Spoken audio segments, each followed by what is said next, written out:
जय भोलेनाथ। आज के वीडियो में हम बात करेंगे कि किस कर्म को करने का क्या फल मिलता है, क्यों और कैसे।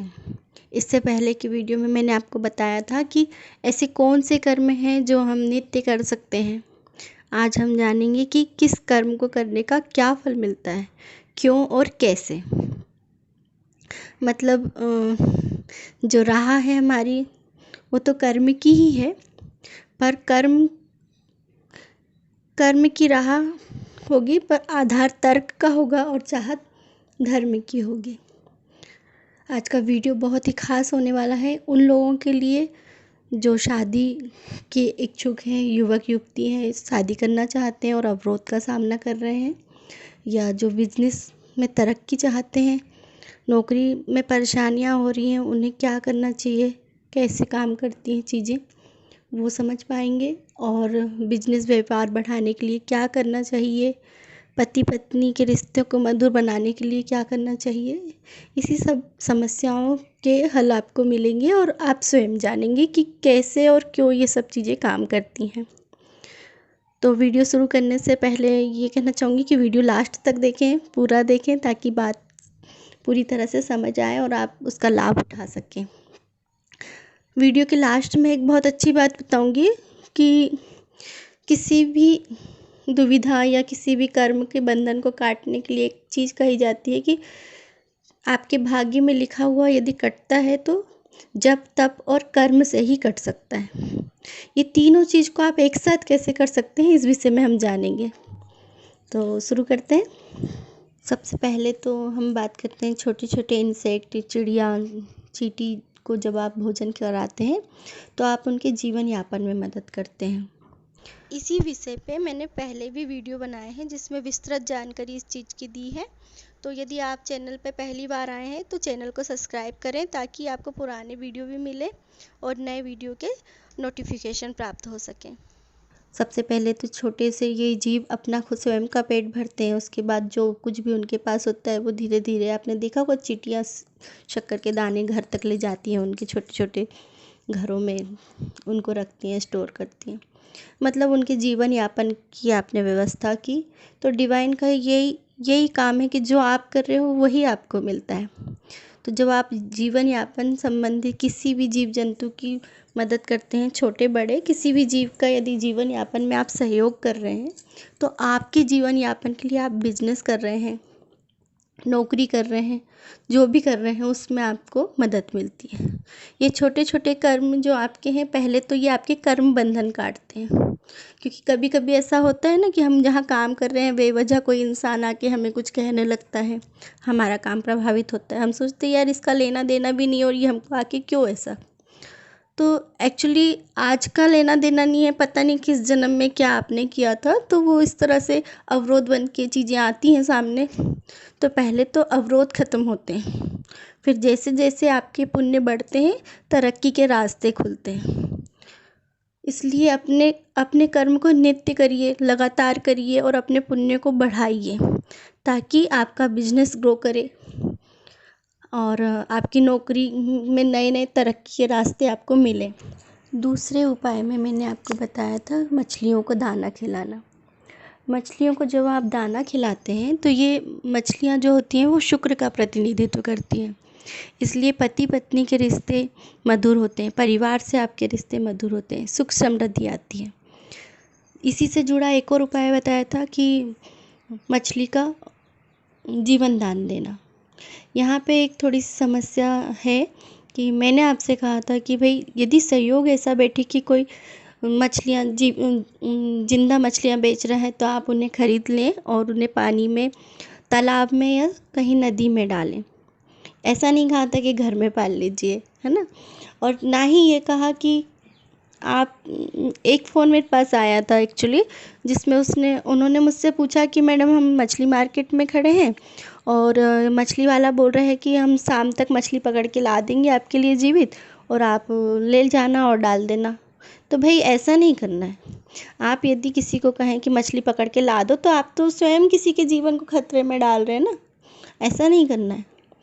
सहयोग से यदि कोई बेच रहा है, जीवित मछली बेच रहा है, तो आप खरीदेंगे और पानी में डालेंगे तो वो जीवन दान है, क्योंकि वो बेच इसलिए रहा है कि वो उसको तो उनका समझो मछलियों का अंतिम समय आ गया है अब, है ना। पर यदि आपके कहने पे कोई पकड़ रहा है तो सारी इंटेंशन ही गड़बड़ हो गई ना, आपने तो उनके जीवन को खतरे में डाल दिया। और बात तो सारी इंटेंशन की ही है कि क्या इंटेंशन उस चीज़ के पीछे छुपी है, वो आपको समझना है। तो जीवन दान देने का मतलब ये है कि यदि किसी का जीवन खतरे में है तो आप उस खतरे से निकाल के आप उसको ज़िंदगी दे रहे हैं, तब तो आप किसी बड़ी मुसीबत से निकलेंगे ना। आप जीवन को खतरे में डाल देंगे किसी के तो कैसे फिर आप निकलेंगे। तो चीज़ों को समझते हुए करिए। यदि सहयोग मिले तो ऐसा करिए, नहीं मिले तो कोई बात नहीं है। पर हाँ, ये चीज़ जो है, ये उपाय जो है, ये कारगर बहुत है।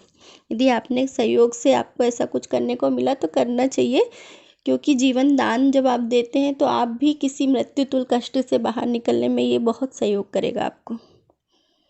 और जो लोग शादी वादी की समस्या से जूझ रहे हैं उनके लिए भी ये बहुत काम करता है, क्योंकि जिस तरह हमारा जीवन है वैसे ही छोटे छोटे जीवों का भी जीवन है।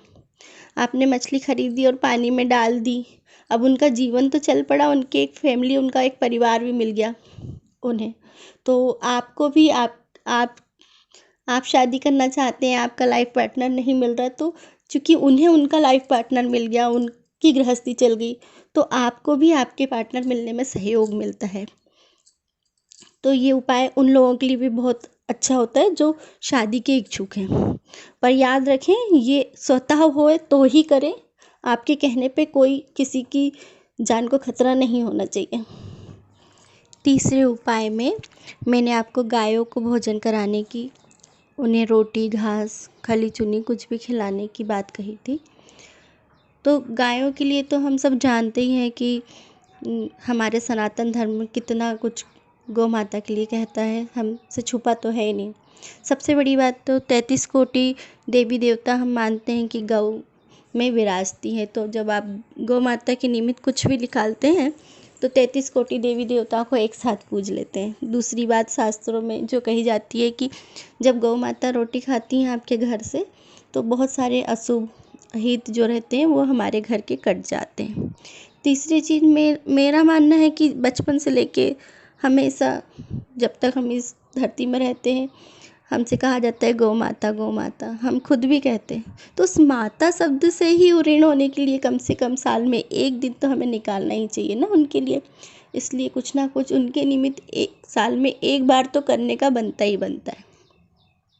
दूसरी चीज़ ये भी कि हमारे ऋषि मुनियों ने ये सारी व्यवस्थाएं बहुत अच्छे से करी थी, पर आज हम भूल चुके हैं सब कुछ। शायद आपको मालूम हो कि कार्तिक महीने में जो अष्टमी पड़ती है उसको गोपाष्टमी कहते हैं।